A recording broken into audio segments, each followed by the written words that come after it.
Hi there, I'm Gracie, this is Jasper. Welcome to my channel. If you find the video helpful, please give it a thumbs up and subscribe. Subscribing is totally free, it just shows YouTube that you support my content and you want to see more. My first ever YouTube video, and is also the first of a series that I'm going to be working on called Tips, Tricks and Tutorial Tuesday, where we're just going to be delving into some crochet, knitting, possibly some embroidery, covering the basics and also just making stuff and having fun. In today's video, all you're going to need to get started is a pair of scissors, a crochet hook and a ball of wool. I recommend double knit yarn and a size 4mm hook for this. First off, we're just going to be covering the basics, how to do a slip knot, how to chain and how to single crochet. Let's get started. Okay, so first off, we want to be making a slip knot. So you want to get your yarn and wrap it over your finger like so, leaving a couple of inches of space on the end. Then you want to take the short end and cross it over. So now it's on the left. Wrap over your finger, hold them together, take the left and pull it over the right, and then you want to pull the long end, shimmy, and that is how you make a slip knot. So now you've made your slip knot, you're going to want to put it on your hook. So with the short end on the right hand side, insert your hook, so with it on the right hand side, and pull the long end. You're going to want to make sure that it's loose enough though so that you can still move it along your hook.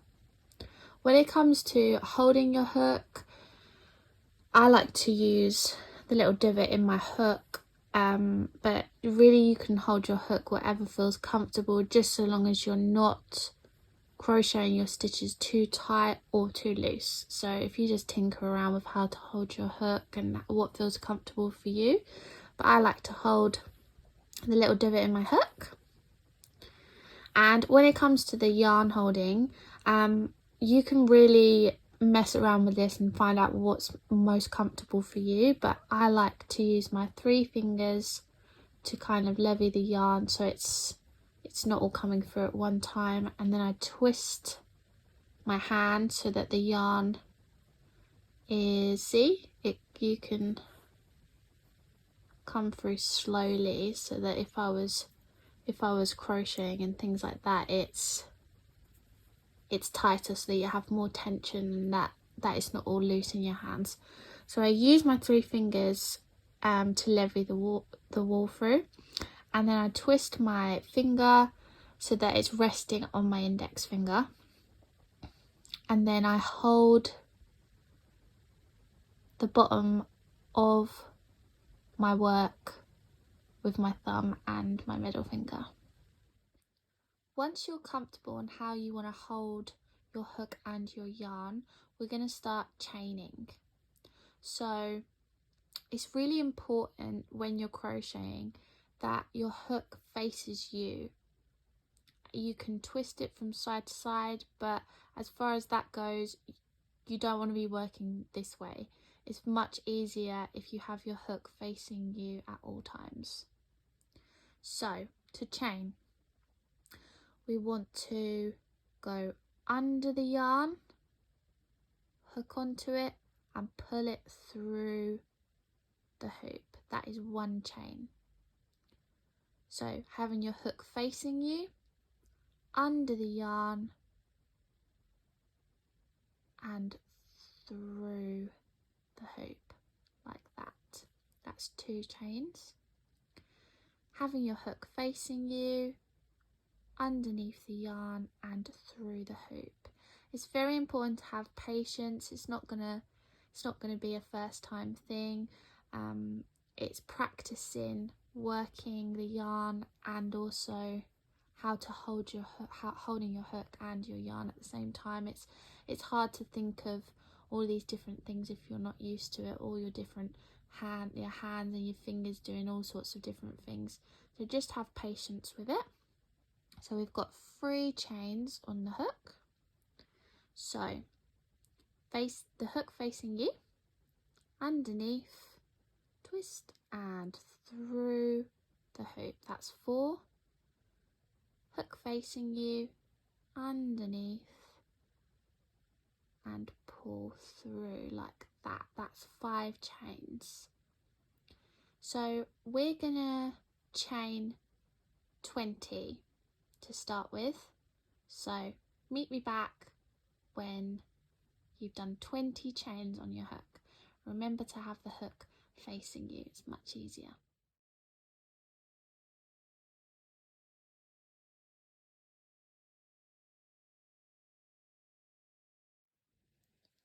So now that you have 20 chains on your hook, it should look a little bit like this.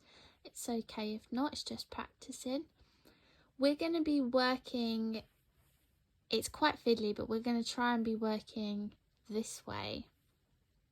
Okay, and once you've got your hook and your yarn comfortably how you want it, we're going to use our middle finger and our thumb to hold on to, not right on top of, but a couple of chains down so that we can stretch it and make sure that we're putting our hook where it's supposed to be going. We've got 20 on our hook. If we want our square to be 20 chain wide, we're going to need to chain 1 more. And the reason that I do this separately, chain 1 more, so you have 21. The reason I say this separately is because there's a reason for this extra chain on top, and I didn't realise this when I first started crocheting, and it confused me. So to explain it, it's 20 chain wide like this, and that extra crochet on top ensures that there's room to be bent round onto the next row, if that makes sense. So if we'd only done 20, the actual width of the square would have been 19 chains. That extra chain on the end ensures that it can bend round into the next row. Okay, so now that you have your 21 chain, your 20 chain with your extra, get comfy with your tension and your hook. And we're going to be inserting our hook into the second chain down. So 1, 2. And we're going to be going into here, like so. So it looks like there's two hoops on our hook. Hook facing you want to go under the yarn, pull through 1. So now you have two hoops on your hook. Hook facing you, yarn over and pull through 2, and that is a single crochet. So in this next hoop there, in the next chain, you want to go into that stitch, hook facing you, yarn under, pull through 2 on your hook. Hook facing you, you want to go under, twist and through 2, and that's 2 single crochets. And see, when we do the next chain, make sure not to go into the same one that we just worked into. You can kind of tell because it's been stretched because of our stitch. So hook facing you, into the stitch, pull through the yarn, 2 on your hook, yarn over, pull through 2, and that is another single crochet. Okay, into the next stitch, hook facing you, under, pull through, 2 on your hook, hook facing you, yarn over and pull through 2, and you can see that stitch forming there. Okay, So now what you want to do is just keep going into the stitch and pulling up 2, and just keep doing the single crochet stitch all the way to the end, making sure if you work sideways like this, if you kind of put the stitch sideways, you'll be able to see where you need to put your hook into each of the chains. Good luck, and meet me back here when you've got to the end.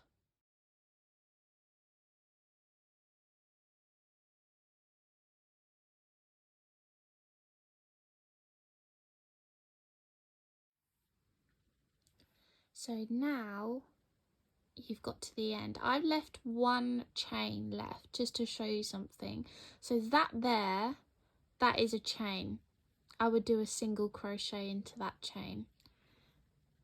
That little bit on the end is not a chain. So you should have 20 crochets on your hook. You should have 20 crochets along, and you can tell by this sort of V chain shape that is 1. That is not 1, because that is the side of it. That's what we said, that extra chain is to get us to the height of the next row. So should have 20 all the way along, and that little bit on the end is not a chain. So the last one, insert your hook towards you, pull through and pull through 2. And that is how to do the single crochet. Okay, so now we've got to the end of our row with our single crochets. What you're going to want to do is do a chain 1. So hook facing towards you, yarn over, pull through.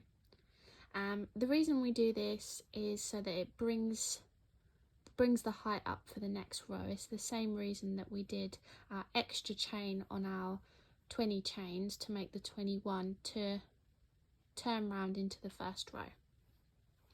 So when you've done your chain 1, you're going to want to turn your work.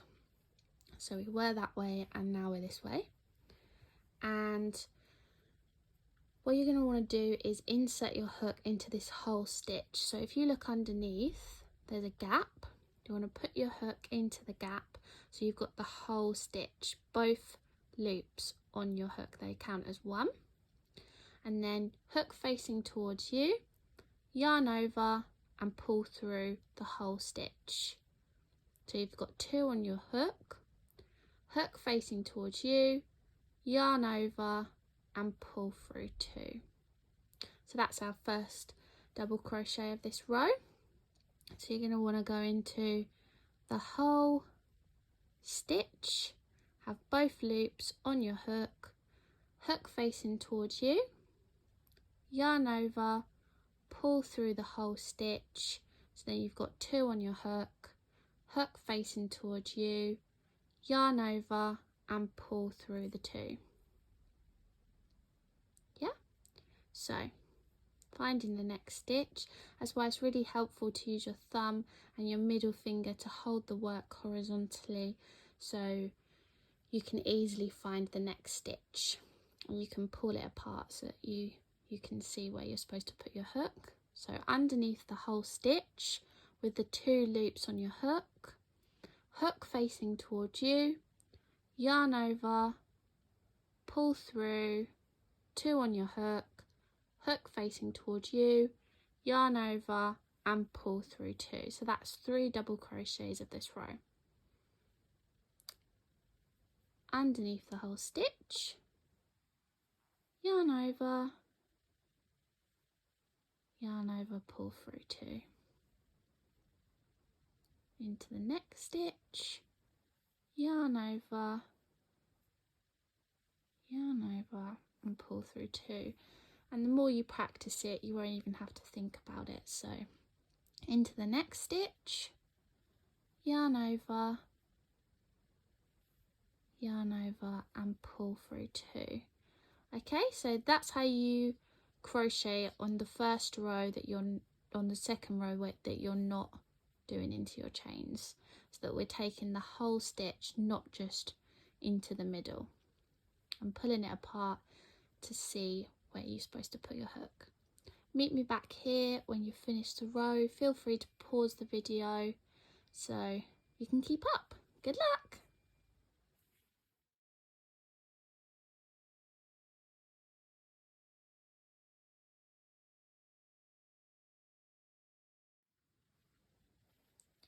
So now that you've got to the end of your second row, I've left the last stitch because it can be quite confusing to see where the last stitch is.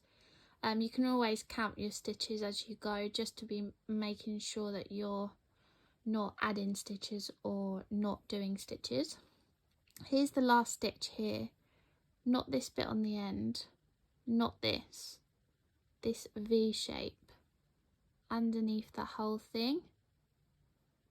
You can see underneath there's that little gap there, the last stitch to do. And there, we've done 2 rows of double crochet. And then you just repeat this, you just basically repeat the row 2 until you get to your desired length. I suggest just keep practicing. This is your practice square, and just keep practicing. You can unravel things that you're not happy with. This is just practice. So again, to start the next row, we chain 1, which is hook facing towards you, yarn over and pull through. There's that chain, that 1 chain, to make it the same height that we want it to be for our next row. Then turn your work. See, it was this way and now it's this way. Inserting, there's the chain, so second one down, into there, yarn over, pull through, yarn over and pull through 2. Into the stitch, hook facing you the whole time. And there we go. And soon you'll be able to do it as quick as you like. So there it is. If you want to stick around, I'm going to crochet 10 or 20 rows, and then I'll show you how to cast off and sew in your ends.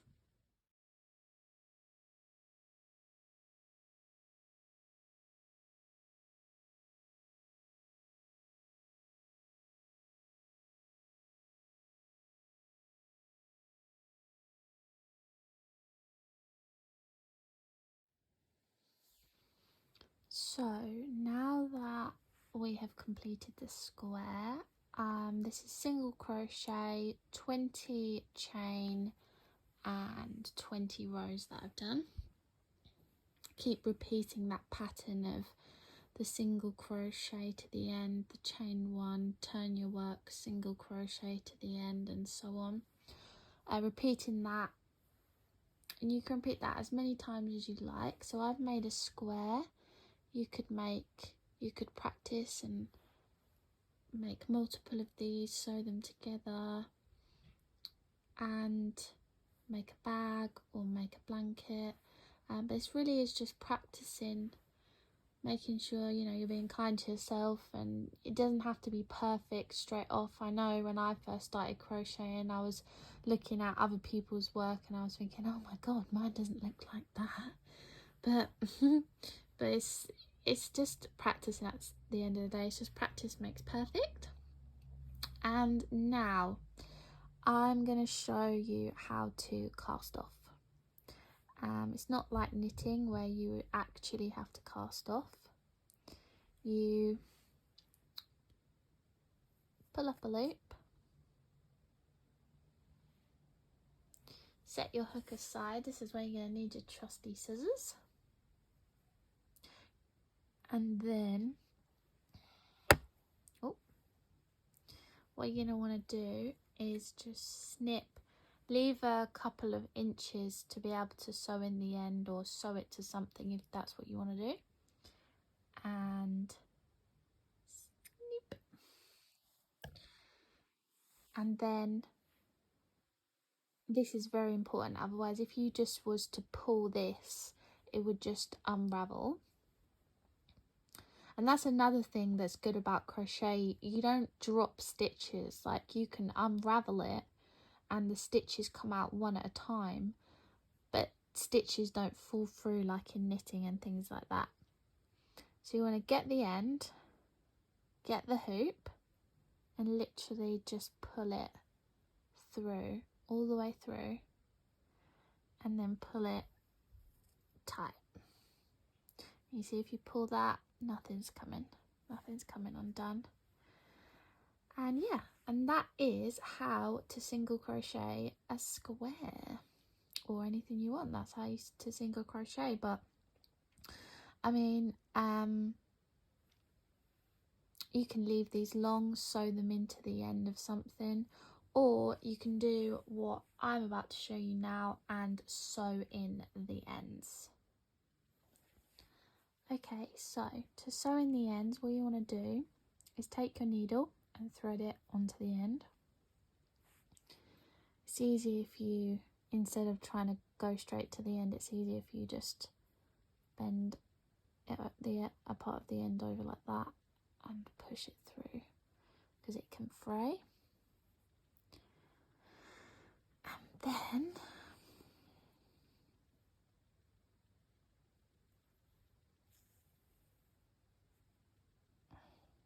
you just kind of want to go along what's already there and tuck it in what's already there, just to secure it.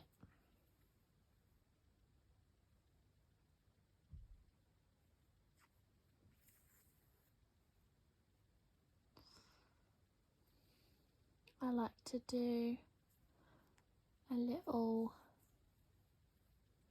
hoop and then go through, just so you know it's really secure and it's not going to come undone if you use these for a jumper or a bag, just so you know it's extra secure. Okay, just wanna, it's just about weaving in and out of what's already there. We're not creating anything, we're just going along what's already there. You can do the hoop and go through just to make it tight and secure. And then you want to get your scissors and just trim it short. And this will make sure, obviously, it still looks like a part of the crochet without making a bulky part on the side, and that just looks like it wasn't even there. We'll do the other side. To fold it over, thread it through the needle. I like to leave longer than I need because it's easier, it's less fiddly if you've got more room to work with. So here we go. I'm going to go into this bit that I've already done. See? Pulls it tight and then up and through again. Making sure I don't go through something I've already gone through. There we go. And then yeah, and then I'd go into somewhere else, make a loop, go through the loop, just to tie it, make it secure. Then I'd just weave it through a part of it, and then snip it. It's just, you can really go which way you want with it, just making sure that when you are sewing in your ends that it looks almost like it's not even there. And just going along what you already have, securing it, making sure that it's sturdy. But yeah, that is how to single crochet. Sewing in the end is optional, you don't have to do that, but if you just want to keep practicing, unraveling, doing it again, unraveling, doing it again, I know it seems a bit monotonous, but kind of practicing, getting your tension right is really worth it, and it's better than just keep using up wool, which can be expensive, and just keep doing the same thing over and over again until you're happy with your tension and you're happy with the way your crochet looks. So there we are, how to single crochet. You don't have to sew in the ends, that's completely optional. But yeah, you can unravel it, do it again, unravel it, do it again. It's a good way to practice and not use up wool. But yeah, go forth and single crochet. As I said, this is part of a multi-part series where I'm going to be talking about crafting, doing some crafting, showing some crafting, just crafty. And yeah, join me next week where I'm going to be talking about half double crochet. So we've started off with the single crochet, and next week I'm going to be making a video on half double crochet. So hopefully we'll have a whole collection of these and we'll be able to use our skills in future projects. Thanks for watching our video. Say bye, Jasp. Goodbye. See you next Tuesday. Well, see you the Tuesday after today.